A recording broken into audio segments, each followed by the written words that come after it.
आप सबका स्वागत है। हम मोरबी पुल हादसे के बारे में बात कर रहे हैं। पिछले वीडियो में दो त्रुटियां रह गई थी।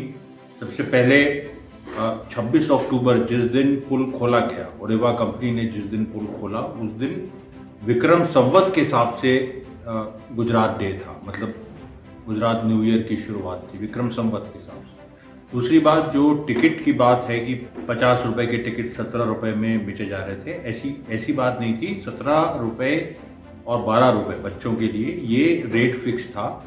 और इसमें दूसरी बात वही आई है कि इतने ज़्यादा टिकट कम रेट रखे गए और इतने ज़्यादा टिकट बेचे गए जिससे वहाँ पर भीड़ हो गई ज़्यादा। उससे भी देखिए महत्वपूर्ण बात यह है, जिस तरीके से मीडिया में जो कैंपेन चल रहा है, जैसे सुधीर चौधरी जैसे पत्रकार या चित्रा त्रिपाठी जैसे पत्रकार, बहुत सारे लोग, बल्कि सोशल मीडिया में कुछ लोगों ने ऐसे वीडियोस भी डाले हैं कि जनता को ब्लेम कर रहे हैं। ये बिल्कुल खास एक टिपिकल बीजेपी की मेंटालिटी है।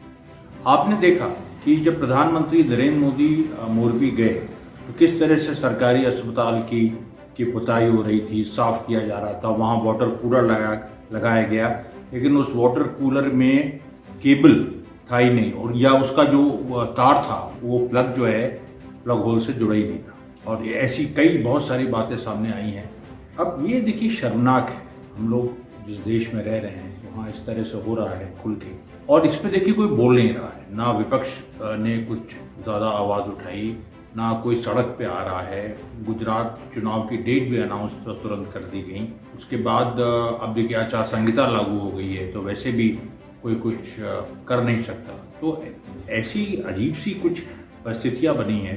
दूसरी बात देखिए, जो पुलिस कह रही है कि एसआईटी का गठन हमने किया है और हम किसी को नहीं छोड़ेंगे, तो अभी जो लोग गिरफ्तार हुए हैं 9 लोग, केवल 4 लोगों की रिमांड पुलिस ने मांगी। और उस समय जो मेन है, जो जयसुख पटेल है, जो मैनेजिंग डायरेक्टर है, वो फरार हैं। उनके ऊपर एफआईआर तक नहीं। जो ओरेवा के और शेयर होल्डर्स हैं उनके ऊपर एफआईआर नहीं, जबकि जो पीड़ित हैं 135 से ऊपर लोग मारे गए, 140 लोग कोई लोग कह रहे हैं, कुछ और फिगर्स आ रही। सोचिए अभी तक ये नहीं साफ हो पाया है कि कितने लोग मरे, ये साफ नहीं हो पाया। कुछ लोग 200 कह रहे हैं, कुछ 250 कह रहे हैं, कुछ 150 कह रहे हैं। तो साफ नहीं हो पा रहा है क्योंकि सरकार की तरफ से एक चुप्पी है और मीडिया जो है बिल्कुल खामोश कर दिया गया है। और बल्कि मीडिया में, जैसे मैंने बताया, कि एक नैरेटिव चलाया जा रहा है कि जैसे जनता खुद जिम्मेदार है, कि जनता ने खुद ऐसे पुल को हिलाया और इस तरह से उसमें लोग जमा हो गए और पुल गिर गया। सवाल यह है कि जमा कैसे होने दिया गया? जब पुल मोरबी सिविक अथॉरिटीज़ के हाथ में था तब उसमें 15 से 20 लोग से ज़्यादा नहीं जा पाते थे, लेकिन जब प्राइवेट कंपनी को दिया गया तब ये इस तरह का हादसा क्यों हो गया? प्राइवेट कंपनी के लिए मुनाफा ज़रूरी है, उसने ज़्यादा लोगों को चढ़ने दिया। ये बात क्यों नहीं खुल के कही जा रही? ये बात जो है क्यों नहीं खुल के कही जा रही? और भारत में प्राइवेटाइजेशन के पूरे प्रोजेक्ट पे एक सवालिया निशान खड़ा हो गया है। ये बात भी खुल के नहीं कही जा रही है। और जो मोरबी सिविक अथॉरिटी हैं और जो प्राइवेट सेक्टर है, उसके बीच जो साठगांठ है कि ऐसा कैसे हो सकता है कि 26 अक्टूबर को आपने बिना एनओसी के चालू कर दिया पुल को ओरेवा कंपनी ने। टेंडर जो दिया गया वो भी टेंडर कोई उसके पीछे उसका कोई एडवर्टाइजमेंट नहीं हुआ। गुजरात में आम बात, टेंडर ऐसे ही नॉमिनेट कर दिए जाते हैं लोग, कोई उसका वो नहीं होता, मतलब जैसे एक जो टेंडर की प्रक्रिया होती है वो नहीं, इसमें भी नहीं थी। और उसका नतीजा आपने देखा। सबसे बड़ी बात देखिए दोस्तों, जो नई बात सामने आई है कुछ, कि जब पुलिस रिमांड मांग रही थी, जो 9 लोग गिरफ्तार हुए उसमें केवल सिर्फ 4 लोग थे, और ये सब जूनियर लेवल के ऑफिसर्स हैं। तो जो डीएसपी मोरबी हैं ज़ाला साहब, उन्होंने एक बात कही। उन्होंने कहा कि जो मेंटेनेंस ओरेवा ने की, जिसके लिए उनको 2 करोड़ का कॉन्ट्रैक्ट दिया गया था, उसमें कोई भी काम नहीं हुआ था। केवल फ्लोरिंग चेंज की गई थी, ऊपर से उन्होंने कुछ थोड़ा बहुत कर दिया था। जो मेन रिपेयर का काम है, जिसके लिए उनको ये ठेका दिया गया था, वो रिपेयर केबल की रिपेयर थी। फिर से सुनिए, केबल की रिपेयर थी, और केबल में जंग लगी थी।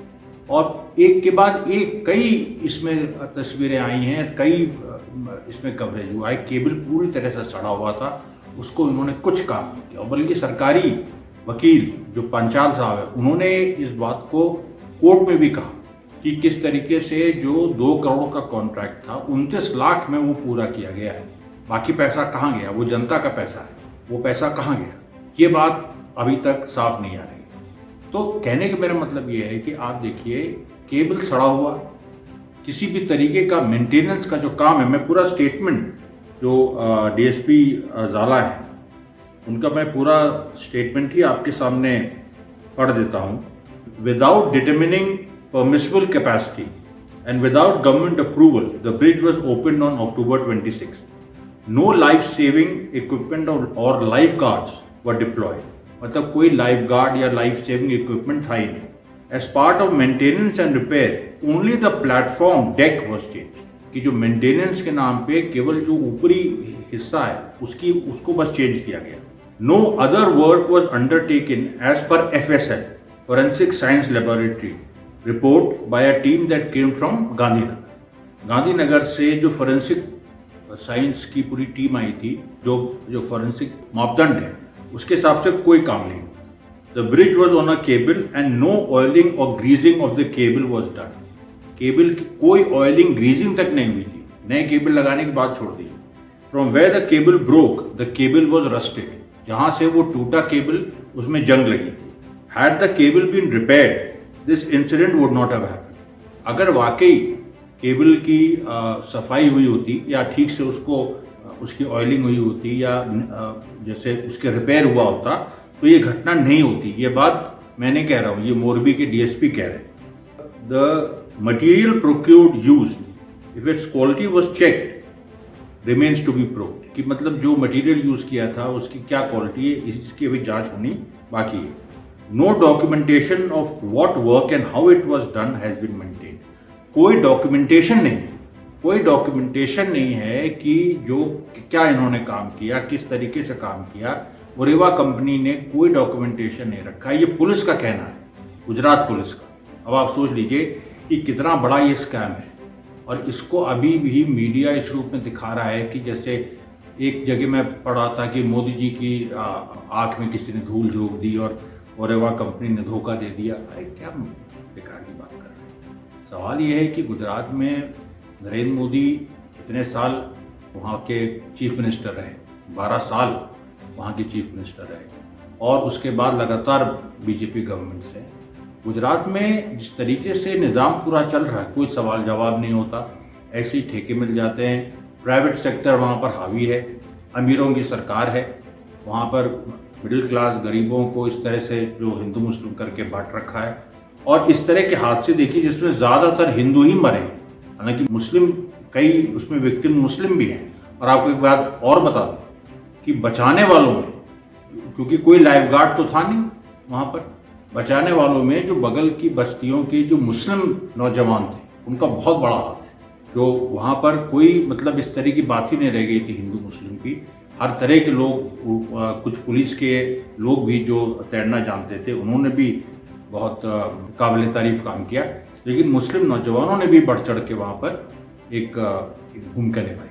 अब देखिए, अब इसमें जो एक दूसरी बात है कि जो कॉम्पेंसेशन भी दिया गया है, तो लोगों का ये कहना है कि कॉम्पेंसेशन से क्या होगा। और इसमें बड़ी मार्मिक चीज़ें ये सामने आ रही हैं कि एक मकवाना और घोगा करके 2 परिवार थे, एक हिंदू एक मुस्लिम, एक हिंदू, और आसिफ भाई मकवाना और प्रभु भाई घोगा, उनको कॉम्पेंसेशन चेक दिया गया। उनके जो 19 साल की लड़की जो थी इनकी प्रभु भाई घोगा की, प्रियंका, और आसिफ भाई मकवाना, मतलब एक हिंदू एक मुस्लिम, आसिफ भाई मकवाना, उनका 9 साल का बच्चा था, अरशद उनका 9 साल का बच्चा था। दोनों में बहुत दोस्ती थी, प्रियंका और अरशद में। एक तरह से बड़ी बहन थी अरशद की।